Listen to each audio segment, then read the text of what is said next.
నమస్తే, welcome to our channel. నేను ప్రియాంకారావు. ఇప్పుడు సిట్ అధికారులు ఏదైతే కల్తీ నెయ్యి వ్యవహారం ఉందో దీనికి సంబంధించి 600 పేజీల ఛార్జ్షీట్ దాఖలు చేయడం, దాని తర్వాత దానికి అదనపు ఛార్జ్షీట్ వేయడం, దీని మీద కోర్టు ఎలా రెస్పాండ్ అవుతుందా అని ఎదురు చూడటం, ఇవన్నీ కూడా ఇప్పుడు జరుగుతూ వస్తున్నాయి.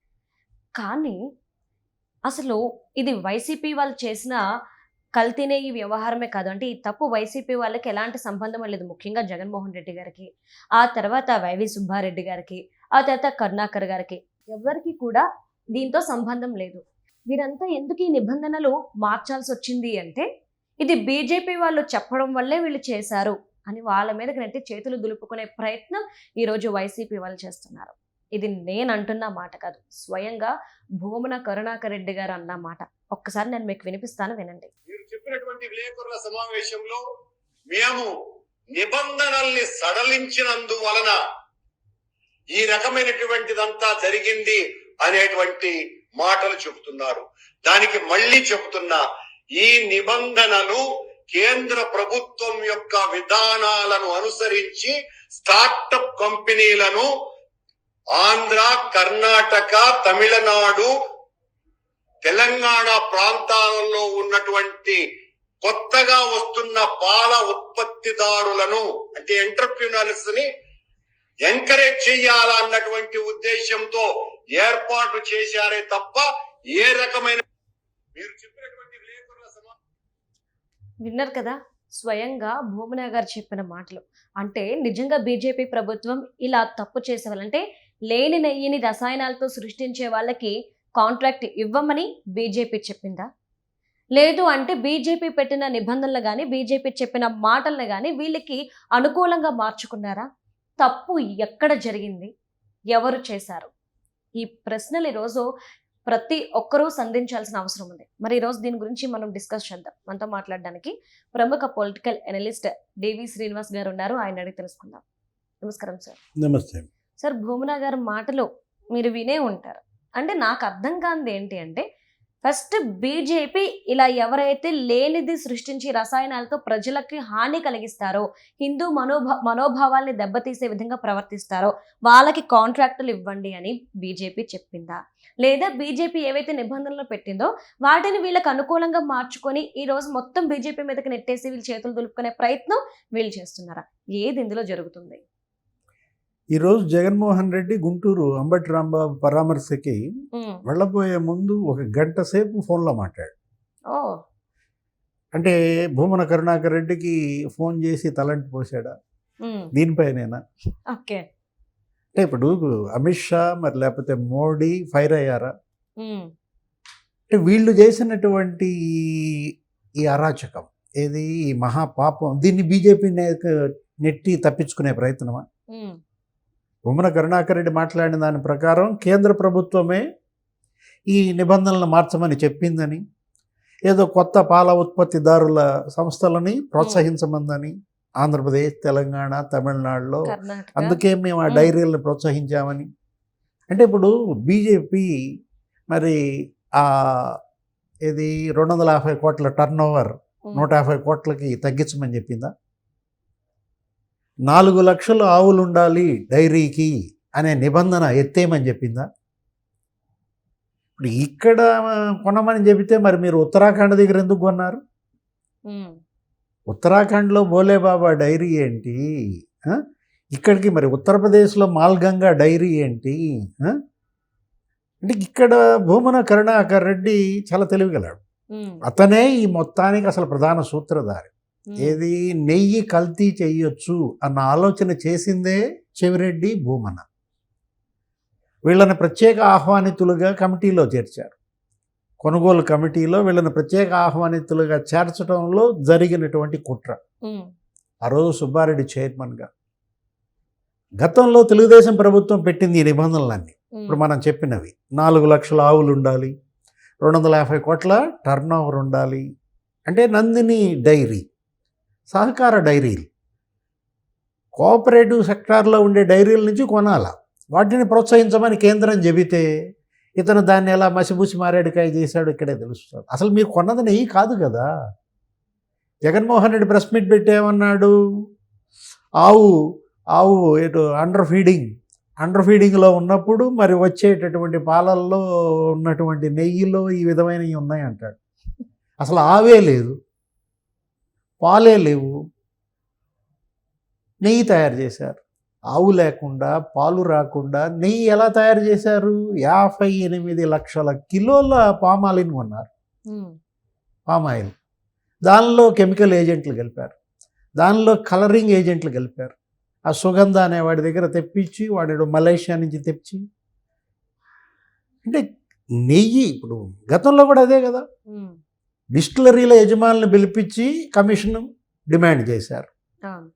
ప్రజల శ్రీధర్ రెడ్డి ఆధ్వర్యంలో ఒక సిండికేట్గా హోటల్ తాజ్లో మద్యం వాళ్ళు 12% ఏదో ఇస్తాను ఒప్పుకున్నారు. తర్వాత నెలలో మళ్ళీ 20% పెంచారు. అదే విజయసాయి రెడ్డి బయట పెట్టాడు, నా ఇంట్లోనే జరిగింది మీటింగ్ అని. అసలు మనమే మద్యం తయారు చేస్తే పోలా అని నకిలీ మద్యం తయారు చేశారు. జే బ్రాండ్స్, ఏది ఆ బూమ్ బూమ్ అని, ప్రెసిడెంట్ మెడల్ అని, లేకపోతే అమరావతి అని, పవర్ స్టార్ అని రకరకాల పేర్లు పెట్టారు. అంటే జే బ్రాండ్ మద్యం ఎలాగో జే బ్రాండ్ నెయ్యి అన్నమాట ఇది. 61 లక్షల కిలోల నెయ్యి ఇవాళ వీళ్ళు కోట్ల మంది భక్తులతో కెమికల్ జెల్ తినిపించారు.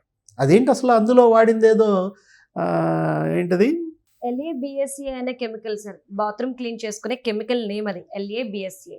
లబ్సా. అసలు ఏంటి లబ్సా అని చెప్పి నువ్వు కనుక గూగుల్లో చూస్తే లీనియర్ ఆల్కీ బెంజైన్ సల్ఫోనిక్ యాసిడ్, లబ్సా. అంటే దీనికి ఎందుకు వాడతారు, ఎక్కడ వాడతారు? Household detergents, powders, liquids, dish washing, బాత్రూముల్లో వాడతారు.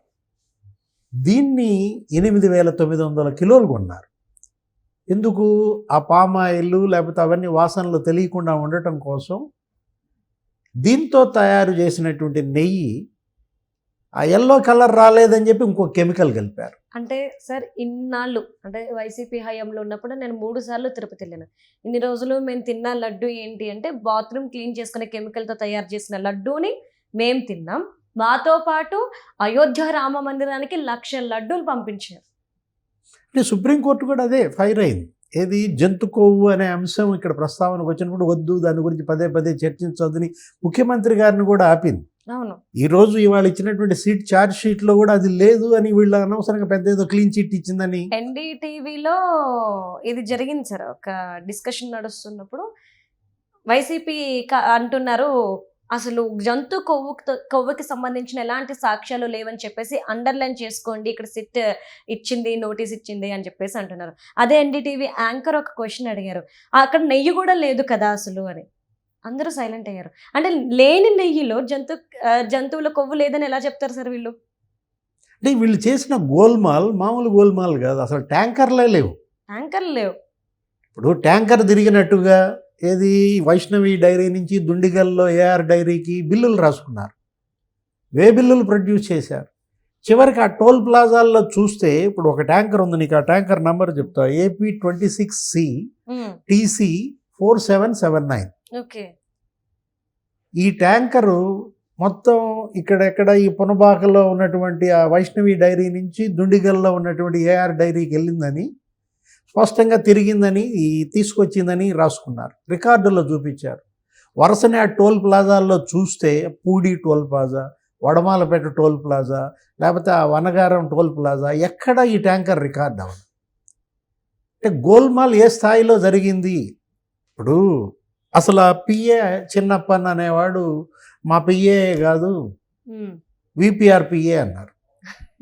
జగన్మోహన్ రెడ్డి చెప్పాడు ప్రెస్ మీట్లో, వేమిరెడ్డి ప్రభాకర్ రెడ్డి PA, అతను అసలు సుబ్బారెడ్డి PA కాదు, ఈయన అసలు సూపర్ స్వామి అన్నాడు. మరి వాళ్ళ ఛార్జ్ షీట్లో చిన్నప్పన్నని VPR PA అని రాసిందా? ఎవరి PA అని ఛార్జ్ షీట్లో ఉంది? Y V Subbareddy PA. ఇప్పుడు దానికి జగన్మోహన్ రెడ్డి ఏం చెప్తాడు? ఒక్కసారిగా దగ్గర 10 సార్లు రాశారు. ఆయన సుబ్బారెడ్డి ఆయన ఎంపీగా ఉన్నప్పుడు PAగా చేశాడని, ఆయన బోర్డు చైర్మన్గా ఉన్నప్పుడు PA చేశాడని. ఇప్పుడు అతను 4,60,00,000 అతని ఖాతాల్లోకి ఎలా వచ్చాయి? ఒక సాధారణ గుమాస్తా అతను 25,000 జీతం, 50,000 జీతంగా పనిచేసేవాడు వందల కోట్ల టర్న్ ఓవర్ చేసే డైరీ యజమాని కమిషన్ డిమాండ్ చేయగలడా? దీని వెనక ఉన్నది ఎవరు? సూత్రధారి సుబ్బారెడ్డి. సుబ్బారెడ్డికి నేరంతో అసలు సంబంధమే లేదు. ఆయన పేరే ప్రస్తావించకుండా సింఘాల్ పైన, ధర్మారెడ్డి పైన, బాలాజీ పైన చర్యలు తీసుకోమని మరి సిట్ ఎలా చెప్పొద్దు? బాలాజీ, ధర్మారెడ్డి, సింఘాల్ కేవలం ఏంటంటే వాళ్ళు పావులు మాత్రమే. దీన్ని అధికారుల మీదకు తొయ్యాలని చూశాడు ఎవరు? సుబ్బారెడ్డి. బోర్డు మాది పాలకవర్గం, మాకేం సంబంధం, అవన్నీ అధికారులు చూసుకోవాలన్నారు. ఇది మొత్తం కేంద్రం మీద కేశాడు భూమన కరుణాకర్ రెడ్డి. ఇప్పుడు అసలు జగన్మోహన్ రెడ్డి ఇప్పుడు వాళ్ళు మాట్లాడుతూ మరి అటు సుబ్బారెడ్డి చెప్పింది, ఇటు భూమన చెప్పింది అటెస్ట్ చేస్తాడా?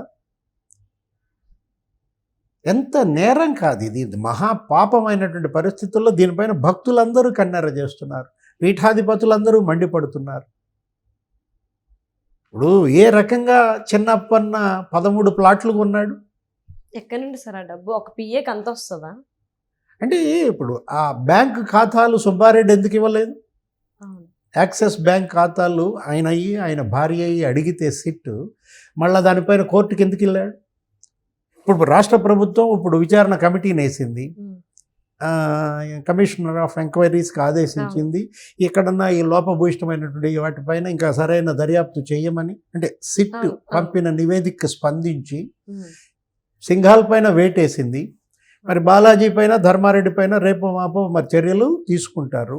ఇప్పుడు ఆ విచారణ కమిటీ ఎలా నియమిస్తారు అని మళ్ళీ వెళ్తాడా? మేబీ వెళ్ళొచ్చు కదా సార్. ఎందుకంటే ఇప్పుడు 3-4 సార్లు వెళ్ళాడు ఆయన కోర్టుకి, సుప్రీంకోర్టుకి. ఒకటి, అసలు ఆ విచారణ కమిటీ సిట్లో ఉన్నటువంటి అధికారికి నన్ను విచారించే అధికారం లేదు అని వెళ్ళాడు. 2, చిన్నప్పన్న మరి బ్యాంకు ఖాతాలు అడిగితే నేను ఇవ్వనని చెప్పి మా ప్రైవసీ పోతుందని మళ్ళీ ఇంకోసారి వెళ్ళాడు. ఇప్పుడు ఒకసారి సుప్రీంకోర్టు చెప్పింది, మరి సిట్ ఛార్జ్ షీట్ వేసినాక రాష్ట్ర ప్రభుత్వానికి ఏ విధంగా ఉంటుంది అధికారం, ఈ క్యాబినెట్ని జైల్లో పెట్టండి అని వెళ్తాడా? ఇప్పుడు ఆ విధంగా చర్చలు జరుగుతున్నాయి. ఇప్పుడు సాక్షిలో ఇవాళ నేను వస్తూ ఆ డిబేట్లు చూస్తుంటే మొత్తం మంత్రిమండలందరినీ అరెస్ట్ చేయాలి అని చెప్పి చర్చలు నడుపుతున్నారు. ఏ విధంగా సుప్రీంకోర్టు వేసిన సిట్ ఛార్జ్ షీట్ని కాదంటారు? ఇప్పుడు కాదన్నారా మంత్రిమండలి? ఎవరు కాదనలేదు కదా సార్. ఏముందో ఏం చెప్పిందో సిట్ వివరంగా ప్రజలకు చెప్పండి, వివరంగా చెప్పండి, వాస్తవాలు తెలియజేయండి అని ఇప్పుడు ప్రభుత్వం చెప్పింది. కానీ ఇది అబద్ధమని ప్రభుత్వం ఎక్కడ చెప్పట్లేదు. అంటే విచారణ కమిటీని వేసేసరికి వీళ్ళు భయపడుతున్నారా? ఓకే, సుబ్బారెడ్డిని ఎట్టి పరిస్థితుల్లో వీళ్ళు పిలిపిస్తారు, విచారిస్తారు, యాక్సిస్ బ్యాంక్ లావాదేవీలు బయట పెడతారు, స్వర్ణలత మేడం లావాదేవీలు బయట పెడతారు. ఆ 4,60,00,000 ఎక్కడి నుంచి వచ్చాయి, హవాలా ఎక్కడెక్కడికి జరిగింది, ఈడీ ఎంటర్ అయింది.